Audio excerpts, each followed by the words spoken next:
A ver, dejemos a un lado por un momento las flores y los poemas de amor. Hoy vamos a meternos de lleno en el romanticismo, que fue una auténtica revolución, tanto del corazón como de la mente. El corazón mandando a la razón a la guillotina, suena fuerte, ¿no? La verdad es que sí. La pregunta es bastante provocadora, pero es que captura a la perfección el espíritu de una época donde la emoción no solo tomó el control, sino que simbólicamente le cortó la cabeza al pensamiento lógico. Y aquí hay que aclarar algo, porque es importantísimo. Casi siempre, cuando oímos la palabra romanticismo, nos vamos directo a las historias de amor. Pero no. Esto fue mucho más que eso. Fue una rebelión con todas las letras. Un movimiento que, de hecho, sigue vivo en cada héroe de ficción que desafía el sistema y, ¿por qué no?, en nuestra propia búsqueda de una identidad. Ok, empecemos por el principio. Toda revolución necesita derrocar al poder que estaba antes, ¿cierto? Bueno, pues para el romanticismo, ese poder, ese antiguo régimen, era la razón. Así que en esta primera parte vamos a ver cómo fue que se la llevaron simbólicamente a la guillotina. Y el choque, es que no podría ser más brutal. Imagínense esto. Por un lado, el neoclasicismo. Todo ordenado, predecible, pura lógica, como un mecanismo de reloj. Y por el otro, ¡pum!, el romanticismo, el caos, las tormentas, la pasión a flor de piel. De verdad, eran dos universos completamente opuestos. Ahora bien, ¿de dónde salió todo esto? ¿Cómo y dónde se prendió la mecha de esta rebelión? Bueno, pues vamos a viajar justo a la cuna de esta tormenta de ideas y sentimientos. Pues resulta que todo arranca en Alemania. Y lo hace con un movimiento que tiene un nombre que, la verdad, lo dice todo. Sturm und Drang, o sea, tormenta y pasión. Imagínense, eso no era un simple estilo para escribir libros, era un auténtico grito de guerra. Fue la primera chispa que incendió la rebelión romántica por toda Europa.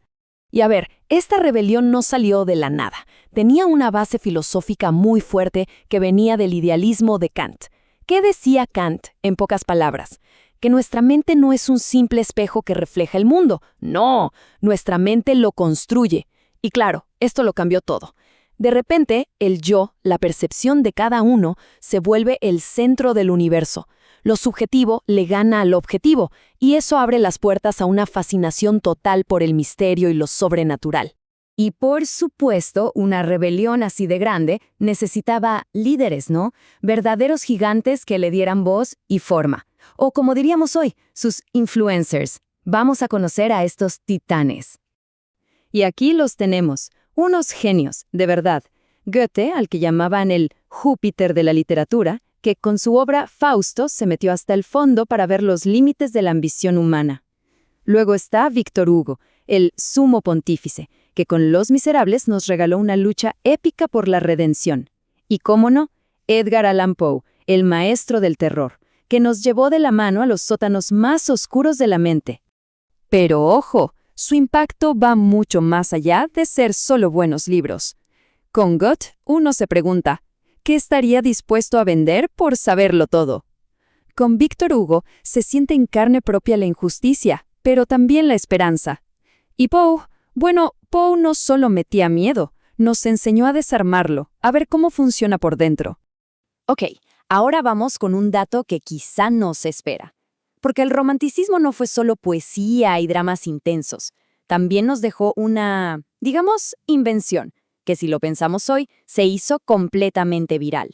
Es que su influencia llega pero directito a las series y películas que vemos hoy en día en nuestras pantallas. La historia va así. Un tal Walter Scott publica una novela llamada Ivanhoe, y con eso, ¡boom!, prácticamente se inventa la novela histórica como la conocemos.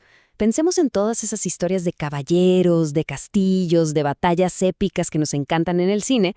Bueno, todo eso le debe muchísimo a Scott y a su creación romántica. Es increíble cómo la idea de un libro puede transformar la cultura popular para siempre, ¿no? Bueno, y para ir cerrando, vamos a llevar toda esta revolución a un terreno más personal, más íntimo. Porque al final del día, más allá de los libros y la historia, el romanticismo es algo que todavía resuena muy adentro. Aquí está la clave de todo, el núcleo. En el fondo, el romanticismo es como un campo de batalla interno. Es esa lucha entre Eros, que es el instinto de vida, de crear, de amar, y Tánatos, que es ese impulso hacia el caos, la destrucción. Una pelea constante que define muchísimo de lo que significa ser humano. Y cerramos con esta idea. Esa sensación de que el mundo no nos entiende del todo, ese sentimiento de que lo que uno lleva por dentro choca con la realidad de afuera, ¿saben qué es eso? Esa es la pura semilla del espíritu romántico. Quizás al final, esa llamita de rebelión y de pasión hace que todos seamos en el fondo un poquito románticos.